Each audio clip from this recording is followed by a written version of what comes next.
So if you can hear the siren, that's very rare. Let's see if we can crash this party. I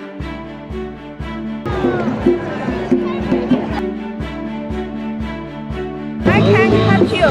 You can dance with her. Everybody's having a good time. And if I am pissing people off from the US, so be it. They call China the enemy. But what if the real reason has nothing to do with ideology and everything to do with control? Hidden inside official US policy documents is a rule that says that no nation is ever allowed to rise and challenge American dominance. This isn't conspiracy. It's written in black and white. And by the end of this video, you'll see why the biggest lie of our time is who the real enemy actually is. Hey, this is Chris. Welcome back to the channel. Let's jump right into it. The US these days thinks that China is the enemy, but a good question would be, why is China an enemy? So here's a question that nobody ever asks. Why? Because China invaded someone? Because China is destabilizing the world? No. It's because China has developed, their economy has developed, and their military has developed. And these are things the US can't tolerate. What is Americans' foreign policy? Is it built on freedom? Seems to be built on fear. The fear of losing control. Keep watching this video, because once you hear what's written in black and white, you'll never look at global politics the same way. I hear a rare siren in the background. So if you can hear the siren, that's very rare. You do not hear sirens. It's a fire truck, just one. Oh, there's a second one. Must be something going on. I don't care where you're at in the world. You got to be proud of your firemen. They risk their lives for the public. And that's anywhere. Most people think the US sees China as a threat because of ideology, communism versus capitalism. But the truth is far more concrete. It's written down in US documents that almost no one ever reads. After the collapse of the Soviet Union, the Pentagon drafted something called the Defense Planning Guidance. It was never meant for public, but it leaked. Inside it said that America's first objective must be to prevent any new rivals from emerging that could challenge US power. In other words, no other country, not Russia, not Europe, not China, should ever be allowed to rise high enough to compete. A black and white document that clearly states if a country starts to develop significantly, economically, and militarily, they are automatically considered an enemy. That sounds crazy to me, but that is the official US policy. It's a policy. Sometimes they call it primacy. Sometimes they call it hegemony. But the official US policy is that the US must be the most powerful country in the world. What it really means is control. Control over trade, over technology, over narratives, and ultimately over you. This policy hasn't changed in decades and basically states that the US must remain number one, militarily, economically, and technologically, even if that means labeling a peaceful development country as a threat. Now we have China, a country that just wants to develop. They are not looking to dominate the world. What's going on in the world is a transition from unipolar world, where the US was calling the shots, to now there is a multipolar world, where the idea is that there's a bunch of countries and they all ought to cooperate, and that one should not be dominating the other. But that's not US policy. And when China began to rise, not through war, but through hard work, innovation, and planning, that control started to slip. So instead of adapting, Washington declared competition a conflict. Not because China wasn't invading anyone, but because it wasn't obeying. Let's see if we can crash this party. Man, this shit is messing with my patience.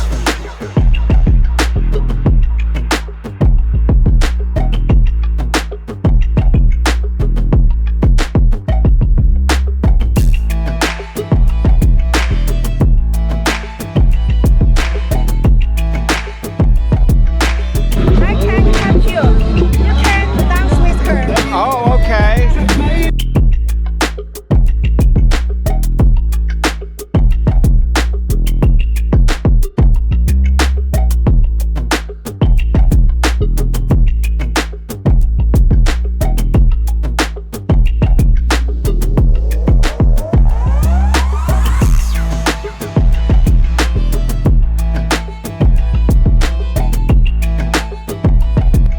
How can you not love China?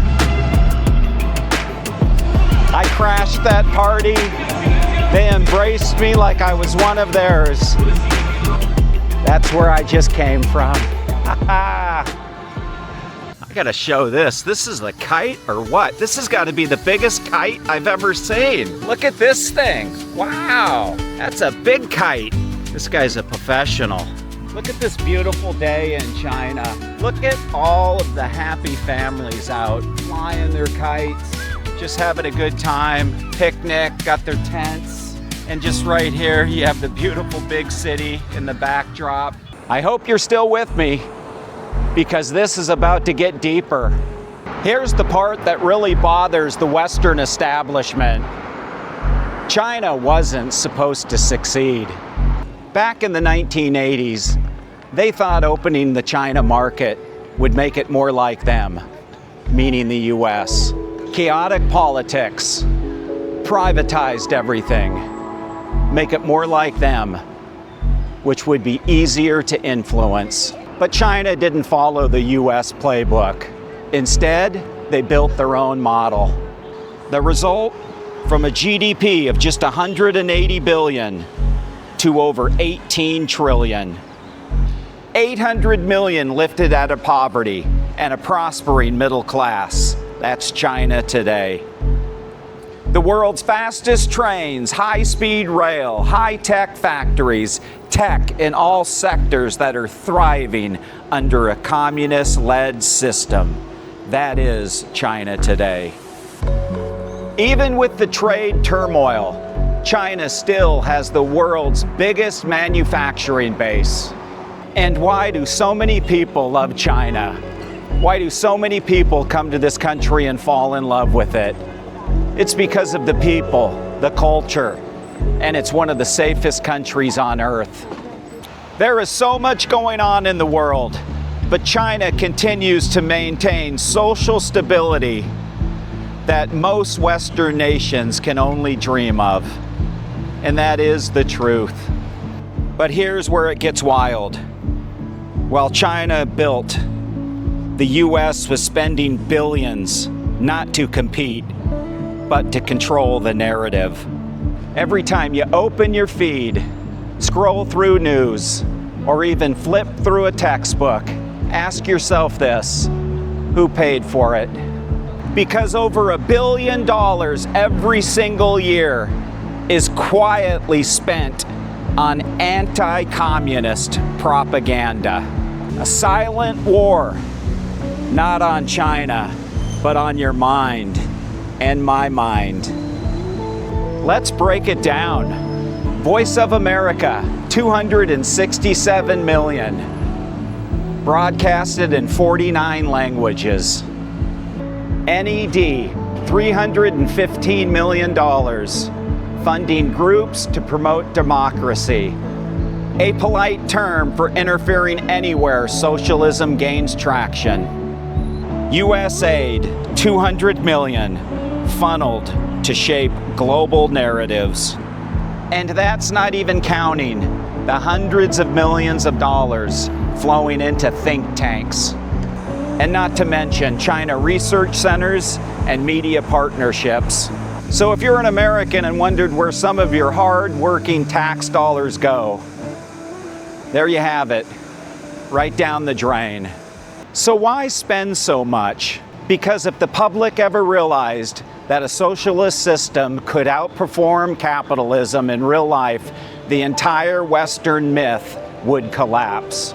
But here's the thing, you can't hide the truth forever. Not when 1.4 billion people are living proof. Take a walk through some China cities like Shanghai, Chengdu, or where I'm at today, Shenzhen, and you will see what the propaganda tries so hard to hide. China's a country cleaner, safer, and more advanced than most Western countries.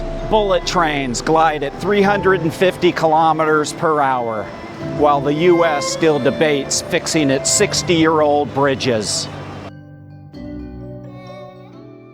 Let me show you a good example how China has already progressed by flipping the old into the new. These are the old apartments here when this city first got developed. And now, this is what they have. Out with the old, in with the new. And this is going on everywhere in China. In China, families walk at night without fear. Students in China now study in spotless classrooms. Many have cutting-edge learning tools like AI, while in the West, homelessness continues to skyrocket, life expectancy falls, and classrooms are still like they're from the 1960s. And yet the Western media still says China is bad. Why? Because they can't accept that a different model, a collective, planned, long-term model actually works. China didn't copy the West. It outgrew it. But what's coming next is even bigger. Because this isn't just about two countries. It's about the end of an era. For nearly 80 years, the US was the center of gravity for the world. The unipolar superpower. But that era is fading. What's emerging now is a multipolar world. One where countries cooperate as equals, not subordinates. China's vision isn't to dominate others. It's to connect them through trade, infrastructure, and peace. Look at the Belt and Road Initiative. Railroads across Asia, ports in Africa, power grids in Europe, all designed to build, not bomb. No forced coups, no regime changes, no color revolutions, just progress. Meanwhile, the US keeps trying to hold on to the past with military alliances, sanctions, and fear. But here's the irony. The harder they try to stop China, the faster the world realizes who's really building the future and who's trying to control it. We're living through a global awakening. More people every day are beginning to question the stories they've been told. They're realizing that freedom isn't about one flag dominating the world. It's about the freedom of nations to develop their own path. China's rise isn't a threat. It's a mirror, a reflection of what's possible when a country focuses on building instead of bombing. By the way, you need a taxi? No shortage of taxis here. And by the way, They're all EVs. That's something that I haven't touched on in any videos, about how quiet it is in China with the vehicles. Other than this truck that's gas, everything else here is pretty much EV. Every single car. All of these BYD taxis are EVs, more BYD, and it's quiet. You don't hear any engines revving. You don't smell any gas fumes because they're all EVs, all of them. Oh, these taxis are lined up. EV, EV, EV, EV. All these cars are EVs. Unbelievable. There's a Mercedes. That's a gas car. But these are all EVs. It's amazing. Well, I'm not sure if these cars are EVs. This is actually my first time ever even seeing a Rolls-Royce. Wow. I don't even know if I've ever seen a Rolls-Royce on the road in China. Hey, maybe it is an EV. Rolls-Royce is making EVs. I stand corrected. I gotta get in here one day. Look at this thing here. That's high class. Leave a comment below if you know the price on that. Look at that pinstriping. Wow. I bet this car is expensive.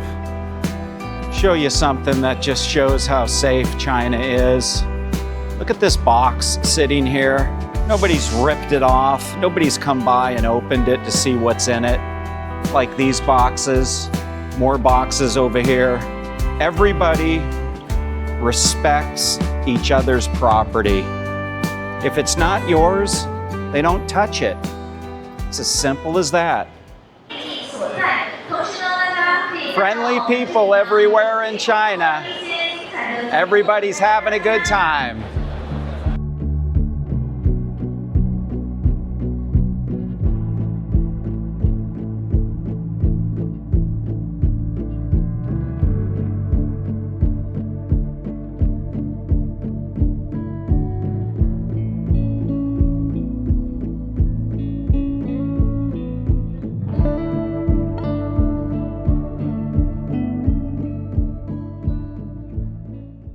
So here I am at a shopping plaza in China, and I want you to be truthful if you're in the West.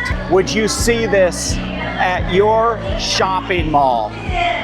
Peacefulness, respectful people, cleanliness, safety, no troublemakers anywhere. Your children can walk around freely. The parents can feel safe. This isn't a lie. This is China. It is the truth. I'm telling you. I know. I'm an American who grew up in the US. I know what I saw with my own eyes, and I know what I see and hear today in the daily news. It doesn't exist here. I talk about safety in my videos all the time. It's the truth. It is the truth. Peacefulness, orderly, harmony, it's here.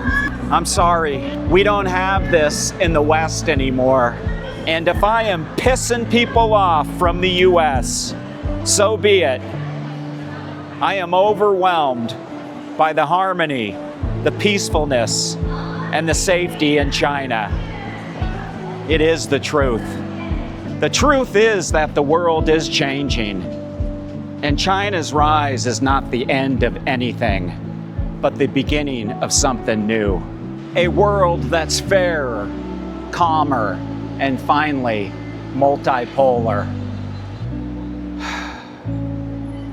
The truth can only be hidden for a while, but in the end, reality speaks louder than propaganda, and truth cannot be hidden. If this video opened your eyes, subscribe for more unfiltered videos about what life is really like in China in the eyes of an American. And do me a favor, share this video with someone who still believes the old narratives about China. So hey, that's it for the video. Thanks for watching. I truly appreciate it. So everybody, be good, be safe. This is Chris, signing off from China. I'll see you in the next one.